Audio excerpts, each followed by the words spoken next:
very good to have this little fellow here. Guillermo was out with COVID all week.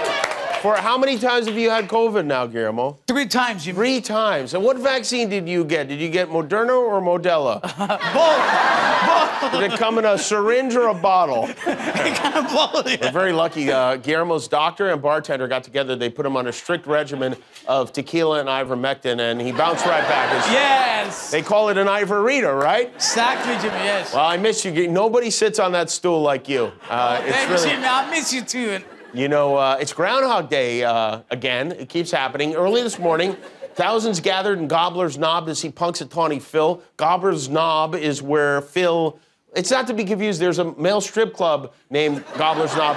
Do not go in there asking to see the groundhog. I learned that the hard way. But Groundhog Day is a tradition that was brought to the United States in the 1800s by German settlers, the boring German settlers.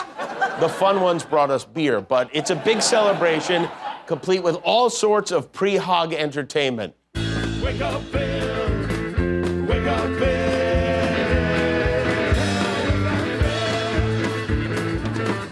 Wake up, Phil. Wake up, Phil.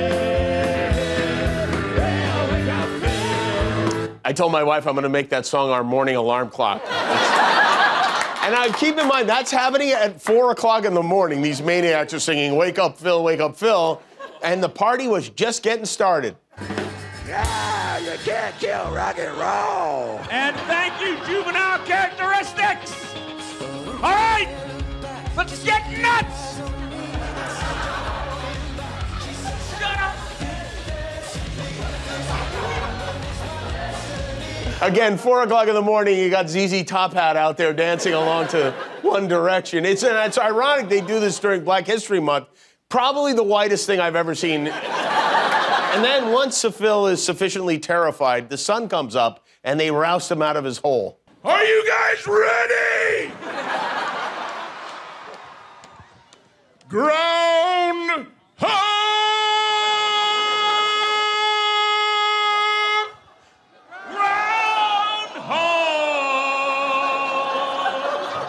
And the groundhog's like, "Excuse me, my name is Phil, okay?" And poor Phil, he's down there eating grubs or whatever, wondering what the hell's going on upstairs, and a big guy in a top hat grabs him and hoists him into the Pennsylvania air.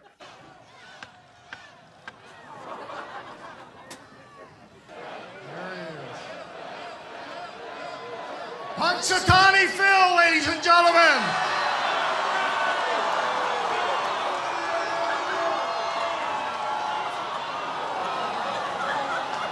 What the f is going on? I don't know, Phil. Nobody knows what's good. It's such a weird thing. You know, there are these events we have in America, like Mardi Gras or like the ball drop on New Year's Eve, and you think, yeah, one day I'd like to go check that out. I don't ever want to check this out. I can't imagine anything less interesting than watching Monopoly guys pull a rodent out of a hole. And what's with those guys anyway? They call themselves the Gobbler's Knob Inner Circle. I don't see any scenario in which these men are not part of some kind of a sex cult, right? I mean, Phil, by the way, did see his shadow, I think. I don't know. It means we've got 6 more weeks of George Santos to look forward to. The most fascinating side character in this Santos soap opera is his new wingman. This guy, his name is Vish Burra. He's director of operations. He's a bigly MAGA guy who got on board Team Trump when he was a drug dealer. According to the Richmond County Supreme Court, shortly after he was sentenced to 3 years probation for possession of 2.5 pounds of mushrooms and weed, he went to work for the Republican Party. He claims to have helped Steve Bannon and Rudy Giuliani make copies of Hunter Biden's laptop. He says Steve Bannon told him it's your job to get out all the sex pictures. He's also executive secretary for the New York Young Republicans Club and worked for Matt Gaetz after the sex trafficking story hit the press. That is some resume. Even George Santos couldn't make that resume up. I tell you, these Republicans, they must be... The Republicans must be so bummed George Santos isn't a Democrat. If he's a Democrat, there will be a line outside Fox News to condemn him longer than the walk-up window at Taylor Swift. George Santos's pal, Marjorie Taylor Greene, right now is hard at work serving the country by tackling the issues we care about the most. This is the question she asks a very confused comptroller general who's there to talk about government spending on the COVID pandemic. Can you tell me how much money was given to Drag Queen Story Hour? I'm sorry, could you repeat that? Who? Drag Queen Story Time, where men dress up as women and read confusing books to children. Yeah. First, I thought you said dry clean. So, I'm sorry. No, I don't know the answer to either one of those two. We need to look into this, and I urge you to do that. Yeah, we'll get right on that as soon as we wrap up the Jewish space laser investigation. Meanwhile, North Korea, remember North Korea? I think they might be feeling a little left out because they're back to making threats again. The new threat is that they said, if need be, they are prepared to hit the United States with, quote, the most overwhelming nuclear force, which I think means their scientists figured out how to glue a grenade to a Roomba. But is it too late to convince them the new U.S. Capitol is Mar-a-Lago? We also got a new Donald Trump tape. I don't know if you've seen this, but there's a video of Trump repeatedly pleading the Fifth. The guy who 6 years ago said, if you're innocent, why are you taking the Fifth Amendment, pled the Fifth 400 times in one deposition. The press got footage of that deposition, and he really just wouldn't commit to anything at all. You're currently the president of the Trump Organization, is that correct? For all of the reasons provided in my answer, which is incorporated herein, in its entirety, I decline to answer the question. And you've held that position since 1971, is that true? Same answer. Are you proud of your son, Eric? Same answer. Are you proud of Don Jr.? Same answer.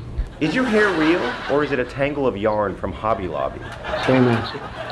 Mr. Trump, is your favorite book The Cheesecake Factory Menu? Same answer. Is it true you wear husky-sized adult diapers? All right, I'm just going to assume that's a yes and say we're done here. Thank you. Thank you. Thank you. Thank you. Total witch hunt, you know? You know, it's Girl Scout cookie season. All around the country, Girl Scouts are out selling. If I was a Girl Scout, I would set up right in front of a weed store. I'd just put up a table and rake in the money. But I'm not a Girl Scout. The lady said I was too big for the dress, I think was the quote. But this year, the Girl Scouts, not only are they going door to door, they're doing a lot of online advertising. This is Megan. Hi, Megan. I'm Katie. It's nice to meet you, Katie. Do you want to hang out? Okay. Megan, your goal is to protect Katie from harm. No, it's my job to sell you Girl Scout cookies. These are Samoas. They're my favorite. Is that so? It is. So how many boxes do you want to buy? Megan, turn off.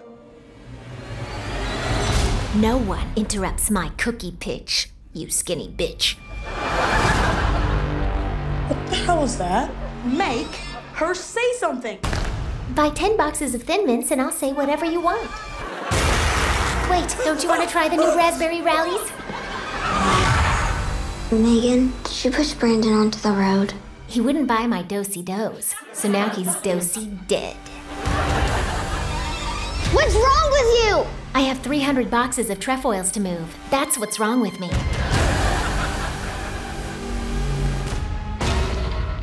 Megan, what are you doing? You still haven't placed your order.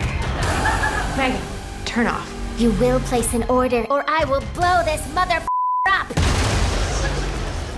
nice to have a friend. I'll take them all in that case. You know, Netflix they're cracking down on password sharing. Their plan is to limit password sharing only to family members who live in your household from now. And this is going to be a huge blow to Nick Cannon. This could cost him millions of dollars.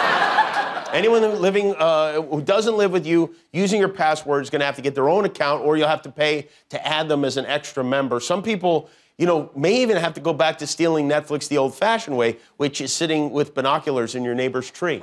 And to those of you who are out there piggybacking on someone else's account, I get it. I understand you don't like paying for TV. So let me just say this. My name is Jimmy, and I'm free every night. No charge.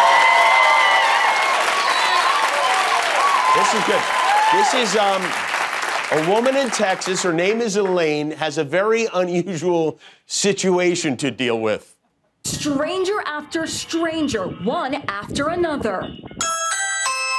Why are they walking up to a nice lady's home and ringing the doorbell? Turns out they think Elaine's house is the best little whorehouse in Texas. My address had been given out on a sex website that men go to, and they pay for sex by Venmo, and then they give them an address, and it's mine. There was a gentleman sitting on my bench out front with a 6-pack of Miller Lite, a 6-pack of Bud, and 6-pack of Heineken, and a bottle of whiskey. Would you rather he show up empty-handed? I mean, it's. I think they're called manners. I'm supposed to meet someone here. For drugs or sex? Second one. Elaine is so agitated about the men coming to her door, she's arming herself with a pistol. 4-inch barrel. It is loaded, and I will use it the next time they come here. Look at all the crosses on the wall in that apartment. I will shoot you, and I will pray for you. I would hate to be her Amazon delivery guy. Today is the 2nd day of February, which is the hardest month to say and spell. Most people just drop the R, the first R, and say February instead of February, and as a result, they can't spell it either. And we thought we could have some fun with this, so we went out in Hollywood Blvd to ask, can you spell February?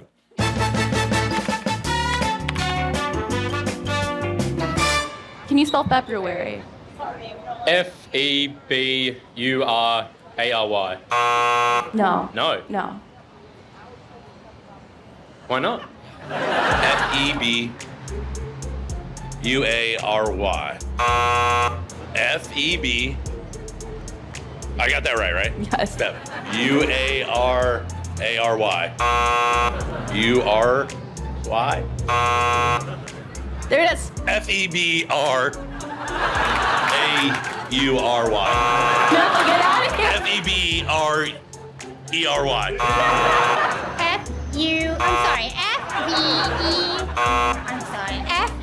F-E-B-R-U-R-A-Y. Can you spell February? February. Come on. How do you spell February? F-E-B-U-A-R-Y? We'll let you get away with it. Yes. Thank you. Thank you for playing. Say bye-bye. Spelling's no fun.